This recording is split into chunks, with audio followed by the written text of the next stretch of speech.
Christo alcoholic. Okay, so on the 12th of December, this coming 12th of December, I'll be 9 years sober. Okay, you clap as if I did something to get that. The only thing I contributed initially was willing to go to any length to get this. That's the only shit I brought to the table. I had no understanding of what sobriety meant, as I think a lot of the guys in rehab might have some clever words they've been taught by the counselors, but the fact remains you do not know. It is like a blind person that I know, she was born blind, and to her, light and darkness is the same thing. It's just a word. So for me, for almost 9 years now, have remained happy within myself to the degree that I don't need a mind-altering substance anymore to cope with life and myself. That's basically what sobriety means to me. Happy being me in whatever crazy thing we're doing called life at this particular stage in my world. So, to be honest, I have been taught in AA a few tools to utilize, and those tools you guys see as steps. And the thing is this, there's a period where the academics on that is a two-way cutting sword, especially if you're in a rehab facility. You are being taught this shit. But if you do not necessarily have a desperation, it will just be words. You will do the motions and stuff, and sometimes you'll be lucky by getting something along the way, which is awesome. But that desperation is a necessity. So a measure that I would suggest is when you get out of here, you will leave here with some kind of an action plan that you and your wonderful counselor has provided and worked out and decided, and you're up for this thing. But when you deviate from that action plan, see it as you on your way out, because that's what I thoroughly believe. My first sponsor taught me this one very important thing, which was if I'm not able to surpass that effort that I put into my using and drinking, I will not get sobriety. That's the bottom line. In AA, we have read, rarely have we seen a person fail who has thoroughly followed our path. That means one thing. This thing almost always works. It has got one, little asterisk shit at the bottom of the note. When you are ready basically to get this, when you are honest with yourself. Now, there's this guy, Nietzsche, and all that. Many people have opinions about it, but he says people many times don't want truth. They just want some reinforcement on the illusion. And be careful for that. We have three things: open-mindedness, willingness, and honesty. Honesty to self is a very important dynamic, and I'm relearning that every day. Because I'm catching myself out trying to bullshit myself every day till today. And those little bullshits build up to a frustration. In life, in situations, romance, money, work, whatever the case may be, justifying where I am, justifying why I'm so justified being justified today. So, and when I let that go, so then I start feeling that peace again. That's why I need another person. I discuss my perceptional view of reality. Let's quickly just run through the thing. I have believe that I have had alcoholism as I got out of the womb. My first memory of life is this is wrong. My first memory of my brother, and that's a lot of past remembering shit, was jealousy. Because the fucker got pushed in a little trolley and I had to walk. It was a form of jealousy. And I've cultivated that jealousy and mom's love for him since then. So little by little, I built on that lie. And so life happens, and I've got these little behavioral patterns that I've learned over the years, how to deal with life through my understanding of life.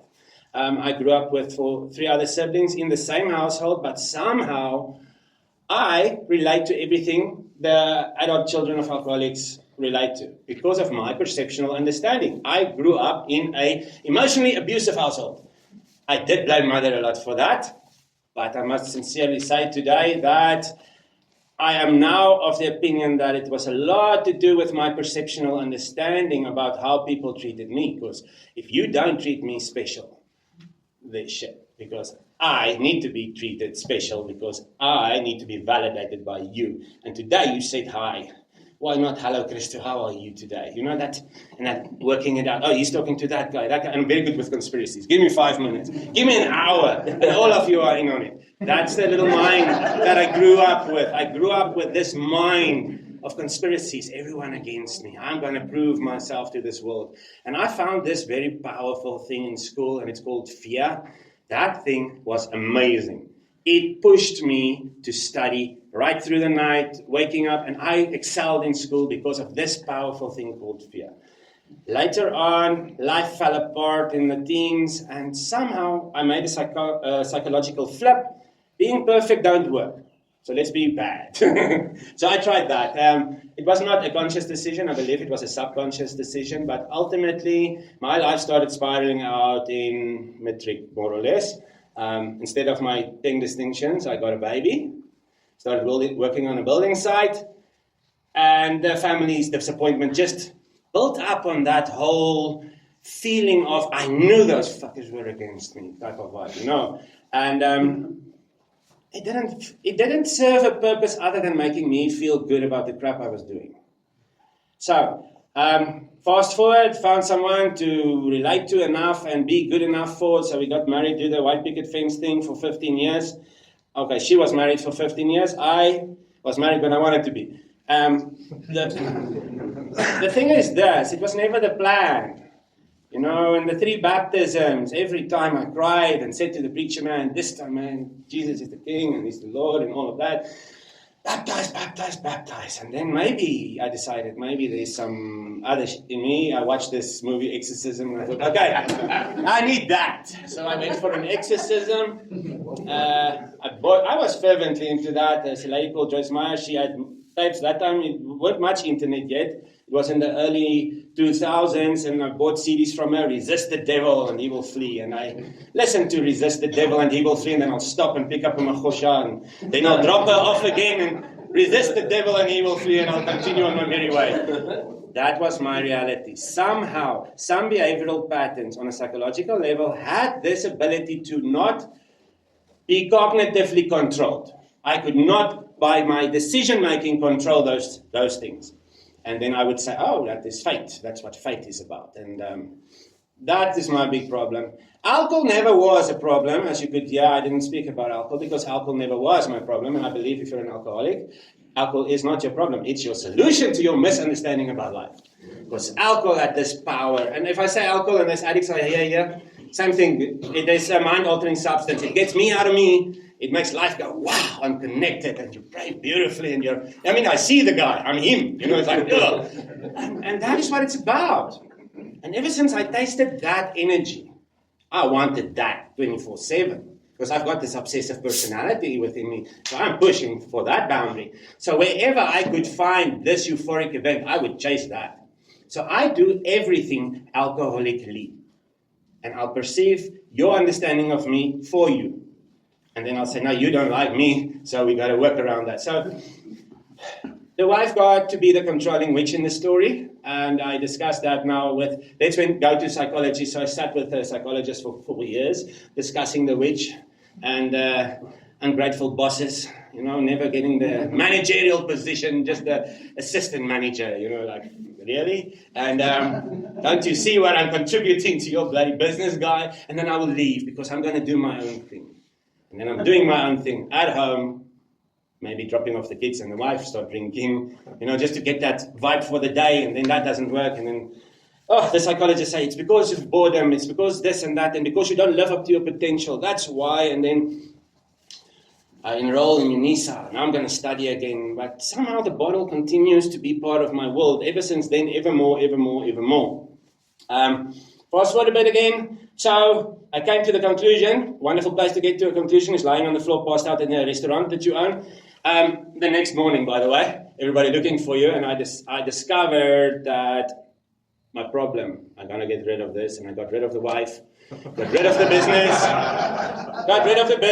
and got rid of everything that was the reason for life being the way life was.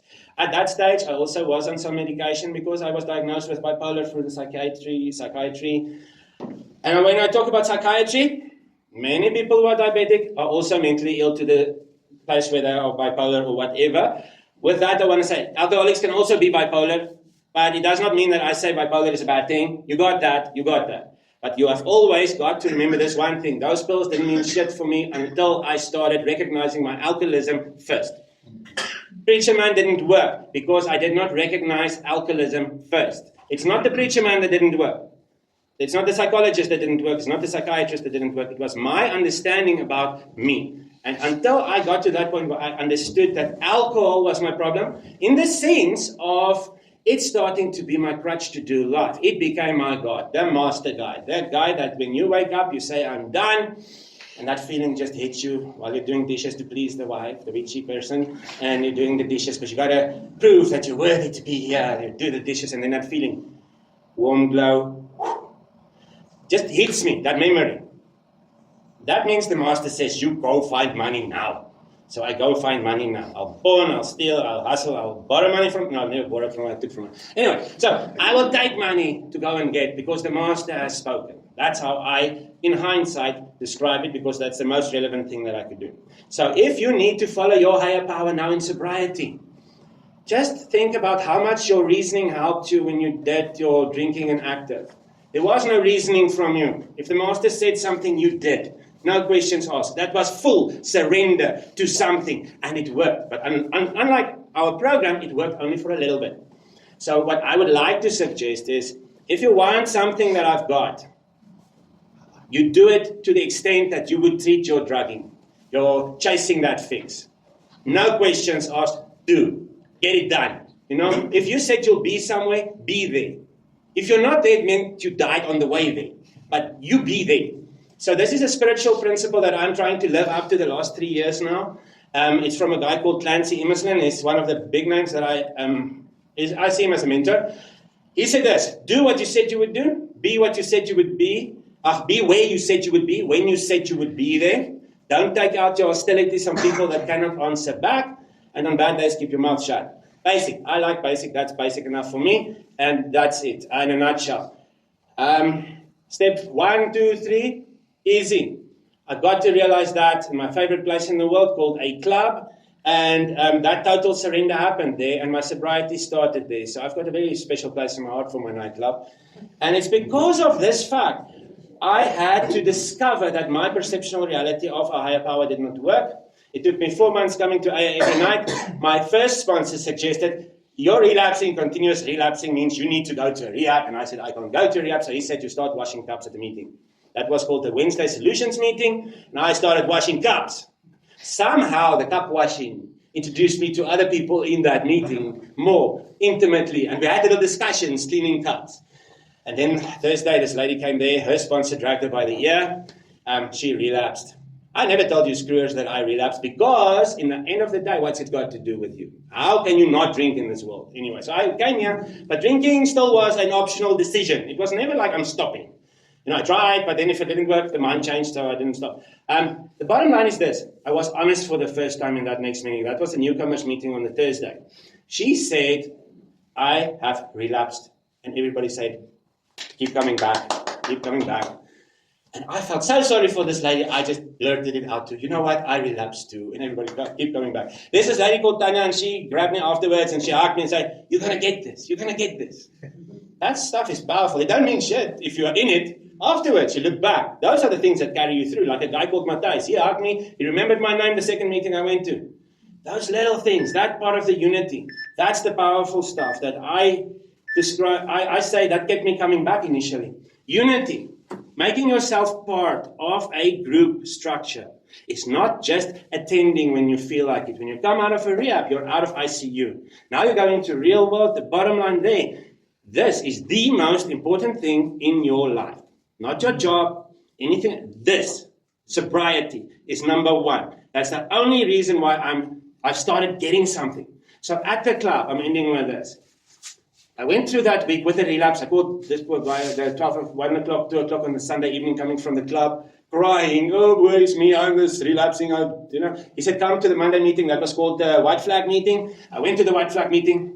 And this guy said these powerful words. When he hugged me, he said, I will love you until you can love yourself. People, I come from a club, and if you know me a little bit better, that doesn't mean a lot. But the fact is this. Something happened on my way home because I cried that Sunday with this recognition that I'm screwed. I'm totally fucked. And him accepting me still after all of this on the Tuesday made me give up all my old ideas, which was on how it works that you read there again. That I gave up everything. That meant my old belief structure as well with what I thought God was. So I said it a little bit blasphemous in the sense of if I go to hell, I'll go to hell. I'm done with it. These people love me and accept me. They're my higher power. That week, I found Tanya Anna-Marie being angry at Umlui because she thought he suggested she's overweight. So now, my higher power cannot be the personalities. Stasia assisted me with that. She said, don't make the people your higher power. What do you experience in the meetings? Make that your higher power. I said, oh, that's easy. It's love, acceptance, sense of humor. Done. That's my higher power. So then I went to the club again because it's Friday and payday. So now I'm at the club because it was the 10th, 11th of December. 10th of 11th of December ends up being our year end in the building trade. So I went to the club. This time I'm walking like a man to the door of the club. And because there's no thou shalt smite me anymore because I've got a guy who accepts me. And at the door I said this prayer. And that's the most powerful, honest thing that I've ever done up until then, I believe. And it's, this is me, this is what I do. If you want to stop me, stop me. But it was a prayer said with total surrender, which again, in hindsight, you'll learn a lot of stuff in hindsight. Just stick around long enough. You'll become very clever on your actions in the past. So, walked in, paid my entrance fee, went to the bar. The guy knows me, packed out my drinks, because I'm a regular. I opened the club with him, and I closed the club with him. I'm like that. I just said, give me a Coca-Cola. I heard myself ask a freaking Coca-Cola, people. And it's 2 weeks before Christmas. Who stops drinking there?